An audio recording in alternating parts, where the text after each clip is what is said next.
Waffle, waffle, waffle. Hello and welcome to Die Rollin. I'm the ever excitable Adam, and welcome to another Wednesday Waffle with your host. Well, I've just said who I am. So, today's Wednesday Waffle is brought to you by digital apps. I'm going to talk to you about my personal feelings on digital apps, when they're needed, when they're not needed, and which games out there I quite enjoy which have them, and which ones I feel you don't need them. Before we get into that, I want to address the elephant in the room. Kickstarter. Is there anything on Kickstarter that I would recommend you get? Probably not. I've got to a point where I'm looking through Kickstarter and I'm just like, there's nothing kind of jumping out at me. There's a few interesting projects that if I didn't have similar games, I probably might look into. There's a game called Storm Raiders, which looks, the table presence looks pretty nice, where you're kind of racing across the land. Looks okay. There's a new Spire's End game. Spire's End's a pretty good kind of solo game book style game. We quite enjoyed it on the channel a while back. There's a new version of that out. There's Among Cultists, which I've mentioned, I think, the past couple of weeks on here, which is a pretty good social deduction game. I'm looking forward to taking that to Aircon. So if you're at Aircon, once again, keep harping on about Aircon. If you're there, then please, join in for a game of Among Cultists, and we'll see how we get on with that. But yeah, Kickstarter's not really grabbing me. Unfortunately, there's nothing much to kind of like say in that regards. Crowdfunding, nothing from me, nothing I'd recommend, nothing I'm saying you should definitely check out. All okay, I guess. Just nothing new there that's really kind of grabbing me. Painting this week. My painting took a bit of a kind of back foot at the moment. I took this last weekend to have a bit of R&R, a bit of personal space to get back some of my mojo. When you're kind of like doing a lot of content creation, sometimes it can take, you get a bit of burnout. And I'm getting close to burnout, so I needed this weekend just to chill the F out. However, I did paint the cowboy from the Shadows of Brimstone cowboy expansion, and I did paint a little bit more of the Glimmer of Greed minis for Dungeon Saga Origins, and I was originally intending to film a how to paint video for that, but I think I might just crack on with them and get them done. I'll be honest, I'm not really enjoying painting the kind of goblins for this. They're interesting sculpts, but I'm just not really getting much out of it. I think I'm just going to blast through those, and then I can start filming the Glimmer of Greed solo content for the channel. Because I'm looking forward to getting back to Dungeon Saga. I really did enjoy that, and I obviously painted the cowboy because I'm going to be using him for an upcoming one-shot Shadows of Brimstone adventure, which it might be the adventure we play at Aircon. With regards to Aircon, if you are intending to go to Aircon this year, at least the one that I'm going to in March, then highly recommend that you book a ticket now because they're selling pretty fast from what I hear. So book tickets, get accommodation, whatever you need to do, sort that out sooner rather than later to avoid disappointment. I think that's it. So anything else to say? Well, yes, I went with a couple of friends to go check out a board game cafe in Birmingham. I've been to Chance Encounters in Birmingham before, and that was fine. Wasn't like the best board game cafe I'd been to. The prices were about what I'd expect to pay for a board game cafe. The board game selection was decent-ish, but you didn't really have much. When I went to Chance Encounters, a couple of times I've been, I didn't really feel like, I don't know, there wasn't so much of a vibe there. However, I went to the Hideout, which is a fairly newish board game cafe. I think they opened up last year, October, November kind of time. Maybe it was before then. I kind of feel it was like at that point last year opened. And what I enjoyed about the Hideout was it was a really nice atmosphere. It was attached to an escape room. So I think what I quite like about that is the idea when you go to an escape room, you're there for 40 to 50 minutes, depending on how good you are, maybe a full hour. Maybe add an extra 20 minutes on while you're waiting for them to reset the rooms and all that stuff. But it's kind of like, oh, we're going out for an hour. And then once you've done that, it's like, do you do drinks? Do we get food? What do you do? I like the idea that there's a board game cafe attached to an escape room because, yeah, before, if you're waiting to go in an escape room, you can sit down and play some board games. Or once you finish your escape room, you're like, right, let's play escape room the board game. So I quite like the idea of having one attached to an escape room. I think that's a pretty clever idea. The hideout selection of board games was pretty limited. They had an interesting choice of board games, though. What I mean by that is the fact that there was probably about, I'd say, 50 to 70 board games there. There's probably eight big tables in there. You can sit down and you can play party games for large groups of people, or you can play kind of medium weight games for smaller groups of people. And I really enjoyed that. I thought it was a really good mixture of board games they had. Although they didn't have the biggest selection, the games they had chosen to have on display there were exactly the kind of games I'd expect that you'd be playing, with friends on a kind of night out kind of thing. Like, I wouldn't expect you to be having a Twilight Imperium in there, or if you go to the Dice Box in Leamington, they have an absolute plethora of board games in there, from like the lightest, shortest game you're ever likely to see, and huge, long games that'll take you a long time.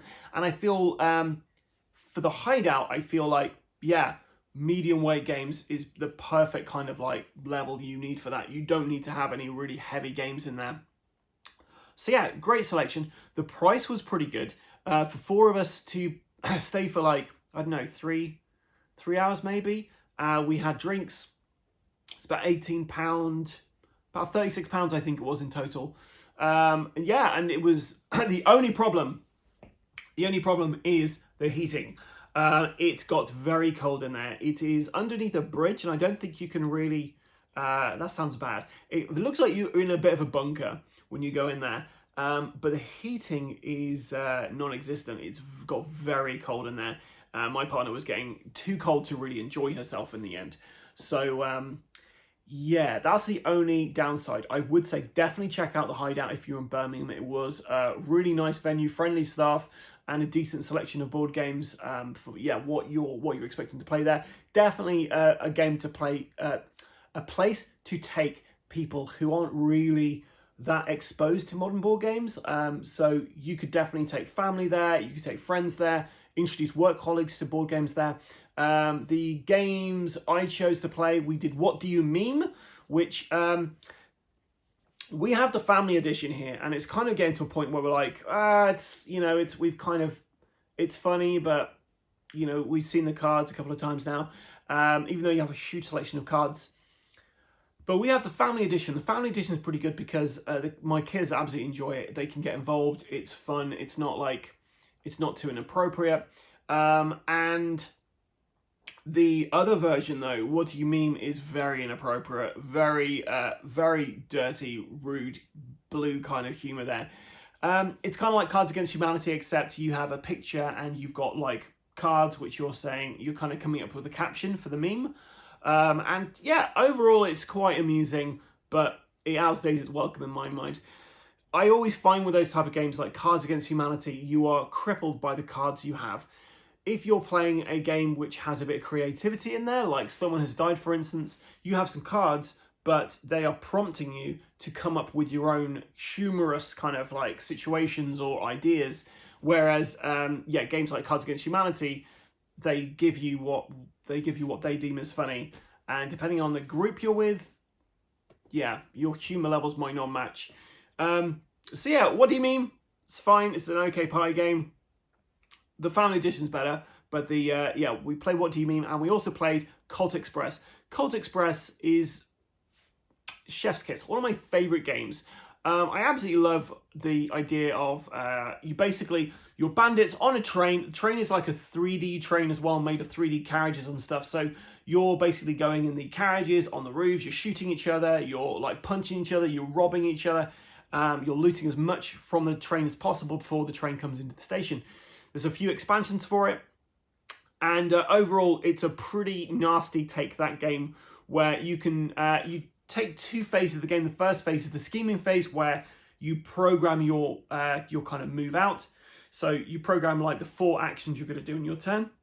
You place your card down, next person places theirs, and so forth and so forth. And then by the end of it, you've got all 4 rounds, all of your cards stacked up. You flip it over for the kind of robbery phase, and you draw the cards and you see what happens.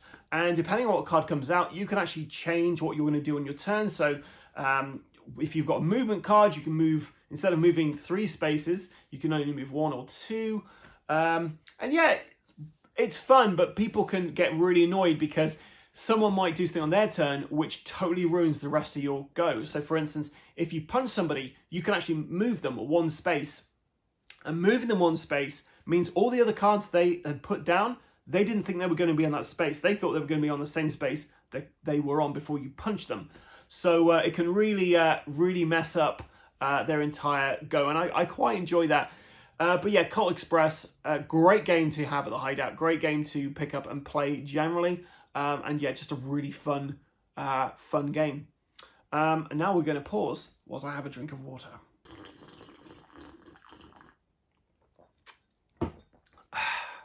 Sorry about that. I could just feel the hobnobs I'd eaten earlier were coming back to haunt me. So, apps in games, do they have a place? And if so, what should that place be? So, I can't remember the first game that I played which had an app with it. But the one that I remember the most was the XCOM board game. Now, the XCOM board game was always a bit of a disappointment for me, but it was always going to be a very high kind of like bar to beat. UFO Enemy Unknown on the Amiga 500 Plus was a game that I absolutely loved. Never completed it. It was too difficult. I enjoyed Terror from the Deep, the sequel as well. Nowadays, we refer to it as XCOM. So Firaxis got hold of it. They made a kind of remake of the initial, the original UFO Enemy Unknown. Easy for me to say. And yeah, I quite enjoyed their kind of new version on it. So Fantasy Flight came along and they were like, let's do our own board game of XCOM. And what they came out with was basically like a kind of resource management, kind of global scale, kind of cooperative board game. Now, what the computer game does, the computer game has a kind of geoscape, which is like where you're kind of managing the kind of global part of the alien invasion. It had kind of like fighting with your planes, so you develop planes to then shoot down alien craft, and then you'd then go into the meat and potatoes of the game, which would be the isometric kind of battlescape, where you'd go around and you basically be doing turn order, spending action points to move your soldiers around, shooting aliens, and then there's a whole like base management, resources and research and technology upgrades, and there's a tech tree and stuff. There's loads and loads and loads in the game. So yeah, the board game just kind of took one element of it and didn't really tick the rest of the boxes. I'm still waiting for an XCOM board game to come out. The closest I found was Chronicle X, but it was unplayable, and the one next to that was Galaxy Defenders, which has none of the kind of global scale stuff, but you've got the kind of tactical miniature combat, which is pretty good. If you like to see it on the channel, let me know, because I'd love to have an excuse to dust that off and play it. It was a pretty cool game. So XCOM had an app with it, and when they said there's an app and you need the app to play, people were angry. People were annoyed, because a lot of people were thinking, well, you know, that's all very well for now and the next couple of years, but what happens when you stop supporting that app? I've got a board game I cannot play. And I kind of feel with the XCOM board game, you didn't really need an app. You could have just done it with a deck of cards. Or a book or something. And I always kind of feel when there's app integration, it has to have a purpose. It has to add something to the game. It has to add to the immersion of the game, or, you know, keeping track of something in the game. It's got to really help with that. And I honestly don't feel the XCOM app really added much to it. So I guess that's the point of an app in my mind. Something that would help you play a board game. Now, why should it only help you? Because if you want to be using a device, why are you playing a board game? Just play a computer game. There are millions of computer games out there which are great fun, which don't require you to, you know, take 20 minutes setting up a board game, learning the rules for a game. I mean, what's the point? Gloomhaven kind of is something I'd like to talk about here, because Gloomhaven, the board game, was a fantastic endeavor. I really enjoyed the time I played with Gloomhaven, but between you and me, I'll never complete it. I will never complete the Gloomhaven board game that I backed on Kickstarter. I got through I don't know how many missions of it, like maybe 20 odd missions I did of that, 20 odd adventures. Yeah, I'm never going to complete that copy that I have. It's just going to sit there and gather dust. Whereas the computer game version of it, I will definitely get further in it. Whether I'll complete, I don't know, but there's much better chance of me completing that than I will of the board game. It takes less long to play. It's got some great kind of visuals in it, great music. The rules, I'm not having to know all the rules because the game sorts out for me. Anyway, I'm not talking about a Gloomhaven app here. I'm talking about the Gloomhaven computer game. And so if you have an app, if you're making an app for a board game, it has to help the board game in the sense that it helps you with either immersing you further in the game, or running some of the game for you, or keeping track of stuff. So let's talk about Descent, which is over here. Descent is a really interesting dungeon crawl where they give you like all the tiles, they give you all the miniatures, they give you some of the cards for the heroes, and a couple of rule books, and that's about it. The whole game is played on the app. So you set up your characters, you set up the initial tile, it tells you set up, and then all the terrain and stuff that you have on there, you will basically point on, and it will come out with some like story, some narration, or it tells you what to do, like, oh, you gain this, or you do this. And I quite like the app integration with that, because when you're playing a solo or cooperative dungeon crawl, knowing the entire layout of the level, having someone who has to read out, what the bad guys are saying, or, has to place the monsters in this particular place, or normally when you're playing a co-op dungeon crawl, somebody has to be like partly a dungeon master. They've partly got to run the game. So they don't get surprised when traps appear. They don't get surprised when, like somebody reveals they're a bad guy or something. Whereas with the Descent app, I feel like that does a really good job at actually eliminating the need for someone to be a GM. Everyone's on the same page there. You see two trees, you can't look in the book and go, well, if we press this tree, it's going to do this. Or, there could be, one level you're teleporting all over the place. You having a book there, you'd know which teleporters will lead to where. So you could kind of metagame it, or if you've got only an hour or so to play the game, you're like, well, we're just going to go this track, or this kind of path or something. Whereas with the app, you don't really know what's going to happen. So I quite enjoyed that. So I think the Descent app does a really good job at actually immersing you in it.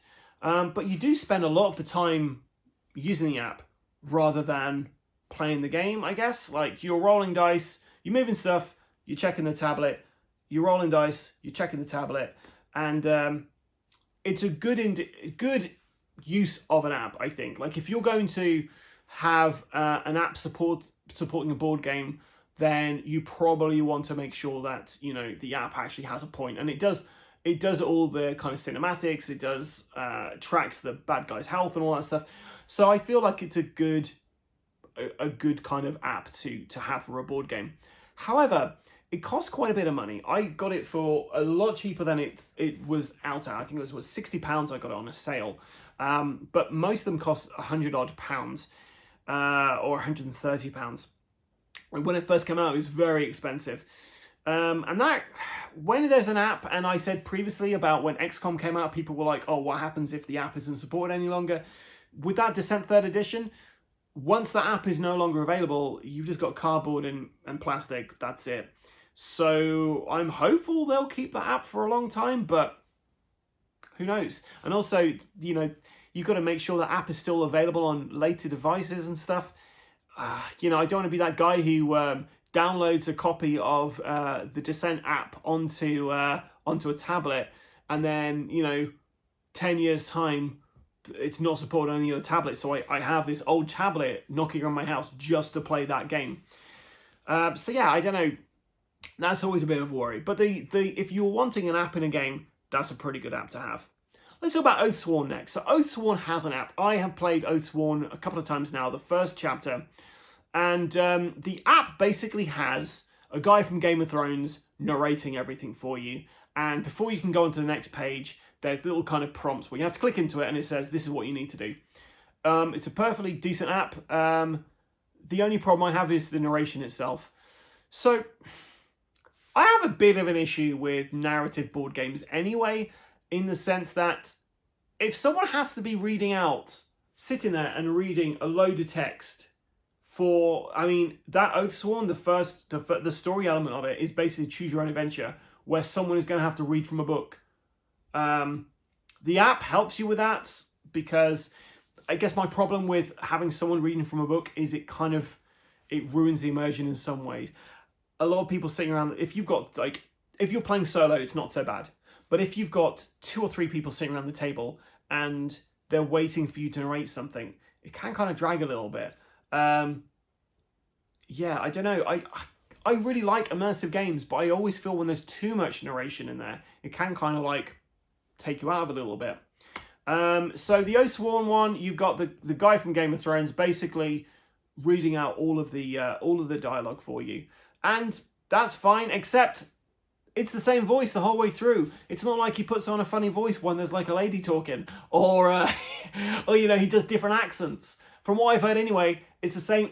He's got his great voice, by the way, great voice, but it's his voice droning on the entire way through. There is no like variation. He doesn't it's not like there's let's say there's a blind beggar come out. He doesn't go, oh, who goes there? He just goes, who goes there, in his regular voice. About a blind beggar comes out from the alleyway. He says, who goes there? Whereas I'd go, a blind beggar comes from an alleyway. He says, who goes there? Or something, you want a bit of variation in there. The Oathsworn app is literally just for the story mode. When I saw there was an app for it, I was like, oh, okay, they're going to have help with your encounters, keeping track of stuff. No keeping track. It's literally just the audio narration. You get some visuals up there. I think if you're playing solo, it's a good app. And I like the fact that you don't need the app to play the game. So it's a good kind of side thing. So it's like, you don't have to have it, but if you don't want to, sit there and have someone reading from the book the whole time, we got you covered. Would have preferred a bit of variation in the narration, maybe a full cast. That would be beautiful. But overall, it's fine. You don't need it to play. Pericle. So, what have I been playing recently? I've been playing Pericle. I played Pericle the other day, and it was such a fun game. I had a hoot. Now, whether that's because the game is amazing or whether it's just because I was enjoying playing a role-playing game with a couple of friends, I don't know. But it was just so much fun. The Pericle app is a web-based campaign. It keeps track of most of the things you need to keep track of. All you have really is your character sheet. You've got the board for whatever the encounter is, where you are, and some dice.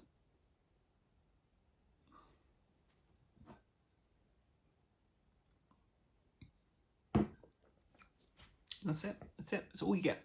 The Pericle app does everything. It starts off with cinematic, like a cinematic kind of introduction. It's narrated well. The combat, it does all the initiative for you, which was a little frustrating because my character had an ability to give me a plus something to initiative, but I didn't get to write that down in the app, so the app wasn't aware of that bonus. So I have to speak to the creators to ask them if I was doing something wrong there. You do still need to have somebody who's running it. You could pass that tablet around to each other, or laptop, or whatever you're using. You can't use a phone. It has to be like a tablet or a laptop for this. But it's a really good app integration. It is, Pericle's an expensive game anyway. It's like £130, I believe. But for that, you get acrylic standees. You get like a ton of encounter boards. These are things you could reuse if you play Dungeons & Dragons or any other role-playing game. You could reuse these in anything. It gives you a plethora of kind of options here. So the app is pretty great. You need it to play the game. It does the whole campaign for you. It's another thing like O2 though, where you're going to have to narrate it yourself. Whereas O2 you had a narrator through it. This one has some narration in there, but when you come to non-cinematic bits, you have to have someone reading out all of the text. And it does play a bit like a computer game where when you talk to an NPC, sometimes they repeat themselves. So we had one moment where we were speaking to one person, they told us some information. Then we went and spoke to somebody else and they told us the exact same information, word for word, that the other person had, which made it really enjoyable for us. We found that quite amusing, and they added a lot to our enjoyment of the game.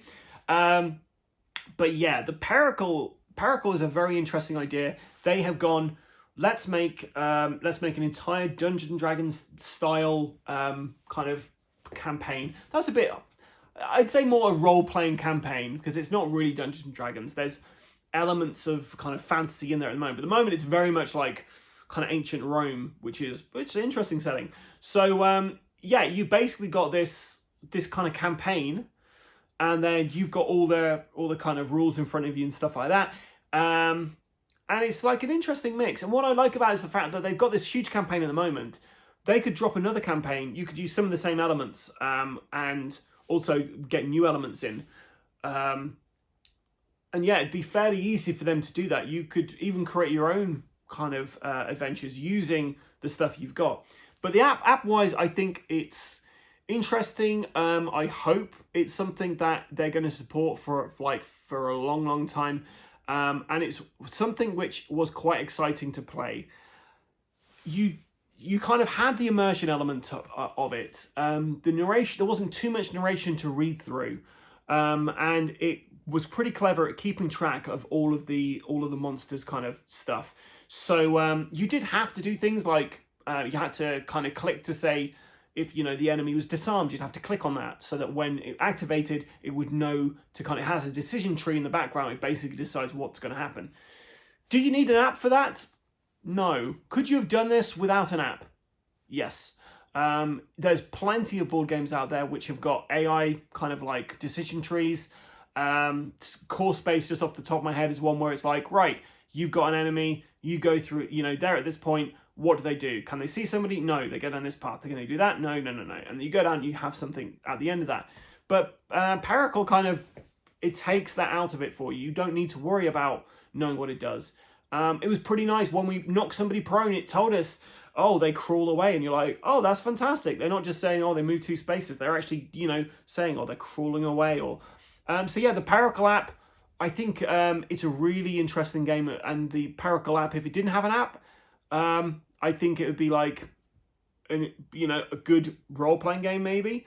But the app really kind of brings you into it, and it helps you, with the flow of gameplay. So I can imagine with all the stuff in there, trying to just play, if you didn't have an app for that, you'd be reading from a narrative book, and then you'd be reading from a rule book and trying to figure out who's going where, and those sessions would take a lot longer. I think with the app, it speeds up the amount of time you'd need to play that, so that's always a fantastic win for me. So let's talk about Hero Quest. Hero Quest has an actual app that you can download. Hero Quest for me is a dated game that there's only one reason. There's 2 reasons to have it. One, if you've never played a dungeon crawler before, it's a decent game in that regards. It's very basic. It's a good learning kind of game. And 2, if you are very nostalgic for the Hero Quest you grew up with. The Hero Quest app, I am really impressed with. What the Hero Quest app does is it basically it keeps track of where the monsters are. It has some really interesting audio narration at the beginning. The computer player has a great voice. It's just really immersive. There's music in there. The app is fantastic. They did a great job with it. Honestly, it's one of the best dungeon crawler apps I've seen out there. The fact is, it tells you where to place the monsters. The only frustrating thing is when you're having to move your characters, because it's a roll to move game. Sometimes you have to kind of drag your character around for a bit. Once you complete a mission in Hero Quest, sometimes you complete a mission and you've gone all the way around the board, and then to finish the game you have to go all the way back to the staircase. And if you were playing this with a real life kind of games master, there's no way they can populate any more bad guys on the board. They'd just be like, well, yeah, that's it, you've done it. Whereas in the app, you actually physically have to drag your way around there, and there's no way to go, oh, I've completed it. It's pretty good. It keeps track of all your stats and stuff. It's how apps should help board games out. Can you play Hero Quest solo without the app? No. That's a bit of a shame. They should have had some kind of instructions how to do that without an app. You don't need an app to play Hero Quest solo. You could definitely do that with somebody just reading the book for Zargon, the enemy. So you could basically have, somebody set up a thing and they'll be like, right, let's do this. But the problem there lies in that you already know what's coming. You already know where the traps are. You already know what enemies are going to be there. And it kind of does change your approach to how you play the game, I guess. But the Hero Quest app, if you're going to do a solo co-op app addition to a board game, that's how you do it. They did a fantastic job, and full credit to them. Like I say, it would have been nice if you didn't need an app to play solo/co-op, but the fact the app's there is great. So we're on to 2 games which, both by Fantasy Flight, they also have app integration. We're talking about Mansions of Madness and Imperial Assault. Imperial Assault was a game I quite enjoyed. I completed the campaign with, I think, my brother. What I found interesting about that was it was a branching campaign. So it was a game where one of you were playing the Imperials, everyone else at the table were playing all the Rebels, and you went down a path. So if the Imperials won one level, you'd go to level 2B. If the Rebels won, you go to 2A, and then there'd be branching kind of paths off of there until you had the very end, and you counted up however many victories, and whoever won the most, I think, won the campaign. Can't really remember actually thinking about it, but I enjoyed that element of it. But I always feel that game is very much, if you're playing the Imperial player, you can just be an absolute douche and just keep spawning stuff on the board just to slow people down. Same as Descent in some regards. So, Descent 2nd edition, I should say. So, with Imperial Assault, you don't need the app to play. You can just play on your own. But the app does have the ability to play like a co-op campaign, which is pretty good. The Mansions of Madness is the main one I want to talk about, though. So, Mansions of Madness 2nd edition, I think it is. You need the app to play. It's another one where you've got the components. I think it's a precursor to Descent 3rd edition, if I'm honest. You need the app to basically tell you where to place stuff. Maybe it's 3rd edition. I can't remember. The latest version of Mansions of Madness, anyway. You need the app to tell you, all the text and stuff, and it's pretty good. It's very immersive, and yeah, you'd get a lot out of it. Do you need an app to play the game? Not really. They could have done that without, but it works fine. Stop Thief. So, hidden movement games are very frustrating sometimes. Stop Thief is my kids' favorite game. They absolutely love this game. The general idea is you have one of you is going to be playing the thieves, and you're basically going around trying to steal stuff, and everyone else is trying to catch them. Now you can play the game fully co-op, and the app basically tracks where the bad guys are, and you're using the app and the board to try and figure out where they are. The app plays noises, so if a door opens, if they're on door space, it'll go. If they go through a window space, you hear. If they manage to steal something, you get woo woo woo. And if you manage to catch them, you get and then kind of like running away. All the sound effects are fantastic there. They really add to the immersion of it. Do you need the app to play the game? You do not. But it's a free download. It really adds a lot to it. And the best thing about it, is at the very end of the game, once you've either won and caught the kind of thief, or if you're the thief and you won, they didn't catch you, you get to watch every single step that the thief made. So, if there was a particular bit and you were like, oh my God, how do we not catch you in this room? Like, where did you go? I can't possibly see where you could have gone. You can actually watch on the app to see at what point where they actually were at that point, which is always an interesting thing in a hidden movement game. Like where you think somebody is, the perception and reality are two different things. So I think on the Stop Thief app, having that was really fun. It's a great idea, and I recommend if you play Stop Thief, download the app. The game is improved by the app. You don't need the app to play the game, but it does improve it. So yeah, I'd say Stop Thief. That is a great way to implement an app. It's something you don't need to play the game with, but it just adds a lot to the game with the immersion, and also the fact it can tell you, show you on the board, well, on the apps board, where you were and what routes you went and stuff. That was pretty great. Next, Sea of Legends, a game that we covered on the channel. It's a piratey kind of adventure game. The app has narrative events on there. It kind of tells you when to spawn stuff. It's perfectly serviceable. I enjoyed the app. I enjoyed the game generally, but the problem that I had with it was repetition. So this is another game where you do need the app to play, and how it kind of works is you choose different factions at the beginning of the game, and depending on which heroes you choose, different things are going to happen. So they basically put in some parameters. So it's like Pirate X. If Pirate X is here, then you're then going to be having coming across this particular kind of path. You put in which your pirate is, which pirate you've chosen, what your nemesis is, what your kind of romantic option is, and during the game you'll have options to go down these different kind of quest routes. Also, the different factions you have in there, the different adventures you'll get off them will, depends on which faction you have. So there's parameters in there. If you've got X faction, then you'll be getting X adventures. And there is some interaction between the different factions in there. So they did say that, it was a game that I thought you could do without that. You could definitely play this without a kind of app.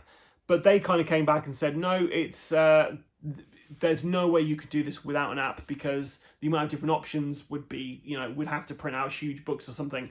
I disagree. I think they definitely could have done that. You could definitely have had quest cards.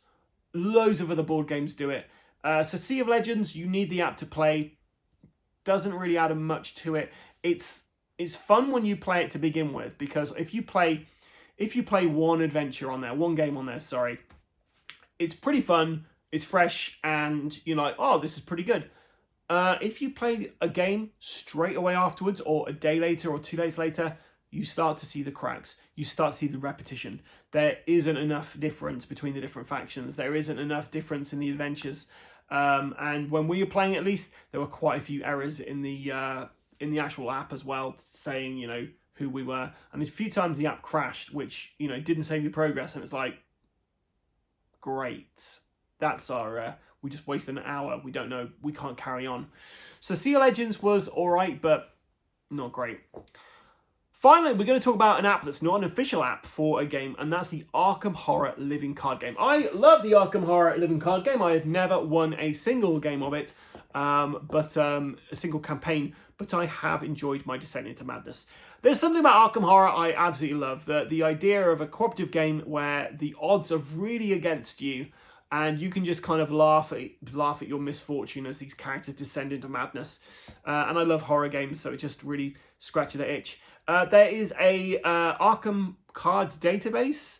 I can't remember what it's called. I think it's Arkham card database, Arkham Horror database. You can find it online anyway. And if you're an Arkham Horror fan, you know about this anyway. But this is an app that, in Arkham Horror, you basically will be creating your own deck of heroes. Now, I'm not very good at that. Maybe that's why I fail every time I play. But yeah, it's what's good about this kind of little app is basically it has a list of all the cards that you can currently get in the game, and before you start one of your campaigns, you basically log on there and you can tell them what expansions and what things you have. You start a campaign out of the campaigns you say you own, and then you start building a deck, and you can basically choose from any of the investigators that you've told the program that you own, and any expansions. So you can basically just on the app there select which kind of cards you've got. And then it keeps a track of that, because as the campaign goes on in Arkham Horror, you will be adding new cards to the deck. You'll be upgrading your deck at points if you're lucky, and you're going to be adding, like I say, adding kind of like horrific cards to your deck or positive cards to your deck, new allies, things like that. And also, whenever you're playing a campaign of it, you're going to be recording. It tells you record, you did this, or you found this, or X person is dead. The app tracks all of that for you, so it tells you at the end of the adventure, it says, oh, is X alive? Yes or no? Did you save Y? Is Z hunting you? So you have all these things, you click those, and it remembers. So next time you play, which could be the next day, could be a month's time, could be a year's time, that's all stored there. You know exactly where you were in your campaign. You've got, if you've played a game of it since with somebody else and you've had to like tear your deck apart and create new decks, it's fine because you've got all that logged somewhere on the system for you. There's also a Patreon you can get involved in as well, where you basically give them a bit of money every month, and it's integrated in the Arkham database kind of app. And basically there's narration for it. So at the very beginning of a chapter and the very end of the chapter, you don't have to have somebody sitting there reading it, because somebody will just read it to you. And it's not the most professional recording of it. I don't know, I kind of would love there to be kind of sound effects and some music. But what's nice about it, what my brother especially enjoyed, was it feels like someone is DMing you. You're just sitting there, you're listening to someone, you're in the same room as them, they're just reading out of a book, and yeah, it's fine. So they're just a sample of the kind of board game apps I have played. And my overall thoughts on board game app is simply this.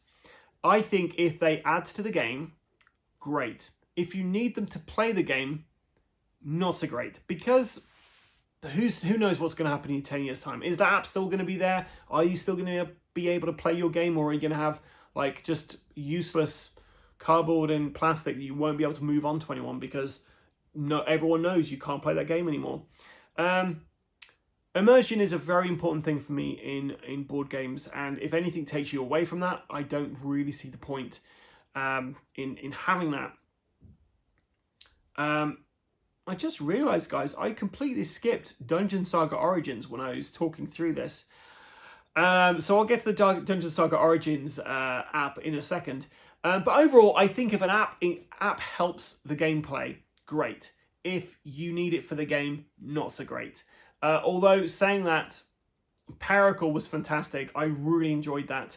But I just hope that that's something that's going to be there for a long time. Otherwise, it's a shame, because it's one of those things where if you've got a ton of games on your shelves like I have here, you're not going to always be able to sit down with the same group of people to play Paracle every week or every month. And even if you do, they might not want to play that game every month. They might want to play one of their games. If you are playing with other gamers, obviously you've got your shelf of shame / opportunity, but they've also got their own stuff coming in. There's Kickstarters coming in every week. There's new games being released. There's new expansions for Arkham Horror and other things like that you may want to get to the table before you go back to that game that has an app. So, yeah, you need to make sure that that app is supported for a long time. Otherwise, yeah, you're going to be pretty sad. A pretty sad person, because you're going to sit down, you're going to get your game of Paracle out, you're going to get your game of XCOM, Descent 3rd Edition, you're going to play like a couple of games of that, something shinier comes along, months down the line you go back to your app-based game, and you're going to want it to record where you were, you're going to want it to remind you what the game is and how you play it, and you're going to want it to be able to actually work. So I think overall, I am kind of pro board game apps if they help you. If they don't do too much, don't lend too much to it, then that's not great. Like if there's a way you can do it with the board itself, if you can just add cards, you can add tokens, you can add books in there, do that over an app, unless you are able to kind of do it in such a way that it really helps the immersion and the general flow of gameplay work. So I'm going to quickly talk about the Dungeon Saga Origins thing, because it's on my little sheet down here I keep looking at, and I did not mention it. So the Dungeon Saga Origins app, I am currently, I played the first 10 adventures of the very first campaign for Dungeon Saga Origins, and I had a great time. The first couple I didn't use the app for. Then I used the app for the fourth and fifth one. Now, they worked really hard to get the app out to everybody for January. It's now February the 13th when I'm recording this, so it's actually Valentine's Day when you're seeing this. Happy Valentine's Day. And as far as I'm aware, they still got the first 5 up, which is a real shame because I'm pretty certain most people would have played those first 5 so far. And it would be nice if they could give an update on when the next 5 are going to be coming out and when Glimmer of Greed and the other campaigns will be out.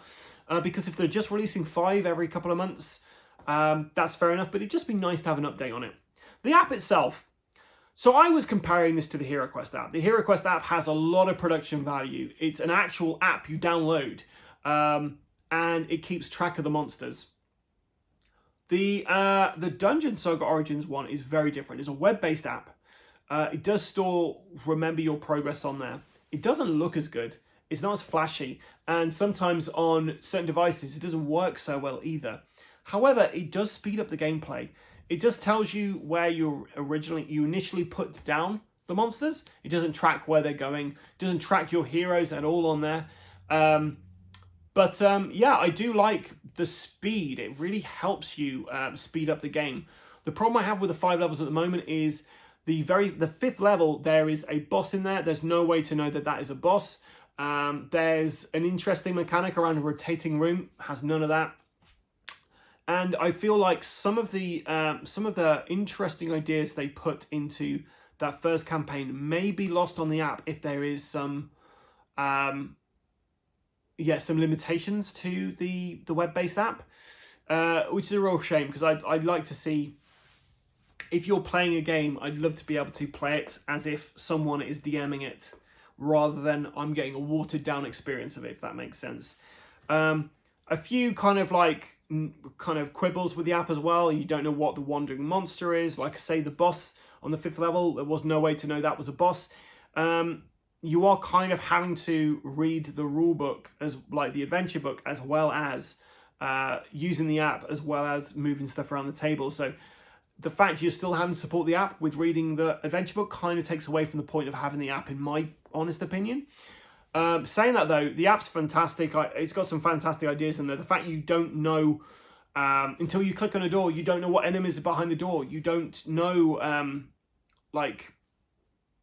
what bookcases to search, for instance. Like if you're playing the game with just the adventure book and you're playing solo or co-op, solo specifically, there'll be some quest that says, oh, if you search bookcase X, then you're going to find this legendary artifact. If I was playing through the app, I wouldn't know that that's the bookcase I had to look for. And if the app has said to me, there is a legendary artifact in here, I would definitely go around all the rooms searching for that artifact to try to find it. But when you've got the book, you're like, well, I don't need to search every room. In fact, I can avoid, 3 out of 16 of these rooms in the game. I don't need to touch them. I can just go to the rooms I need to go to. So the app does help with that. But yeah, I'd just like to see the app, some kind of update on the app, when we're going to see the next 5 adventures on there, when the Glimmer of Greed campaign's going to be on there, and also an update on, what kind of improvements they're going to make to the app.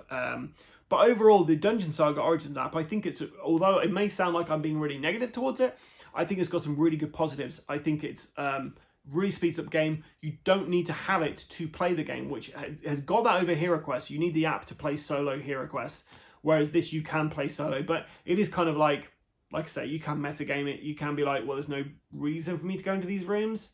But overall, the Dungeon Saga Origins app is pretty good, and I'm looking forward to seeing what they do next. So, in summary, digital apps, I don't mind them. I'm happy to play them. Sometimes I really enjoy a digital app which immerses you, but I worry about the longevity of them.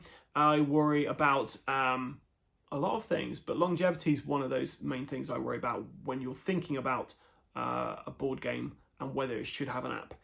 But yeah, what do you think of Board Games app? What's the best board game app you have played? Do you like board game apps? Would you avoid a game that has board game app? Is there any kind of anything else I've missed about board game apps that you think, you know, I should have mentioned? Slap on the wrist. Anyway, I've been the ever excitable Adam. Before I go, worth noting, January was a pretty fun month for me. February's going to be pretty hectic. We've got lots of content in the edit at the moment. I'm still doing our Shadows of Brimstone, Jadarian Strike team playthroughs at the moment. I'm recording those and editing those. We've got an Oathsworn video that's we're going to see how that looks before we actually put it up there, because I'm not quite sure how that came out in the edit. I filmed some core space as well, so I filmed lots of different things, and they may be coming out this month. They may slip into next month, but due to the amount of content we're kind of ramming down your throat at the moment, we might slow down a little bit as we come into March and we come into aircon kind of territory. Worth noting, over the aircon weekend from the Thursday of the 13th, I think it is, or 14th, whatever that weekend is, you're going to be seeing a ton of live videos on here featuring my good self, and the ever intolerable Alex, hello, will also be on there. And you might also see the ever curious Christopher. He might be joining us up at aircon. So yeah, there'll be a ton of live videos. So if you can't make it, don't worry, we'll be showing you as much as we can from there.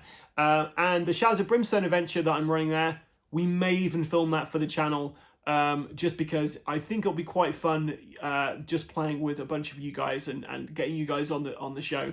Anyway, I've been the ever excitable Adam. If you've got any ideas for Wednesday waffles, let me know in the comments below. Until next time, guys, stay safe or die rolling. Anyway, guys, I had to cut them because I mispronounced die rolling. I've been the ever excitable Adam. Until next time, guys, stay safe or die rolling. Or don't. I'm not your mum.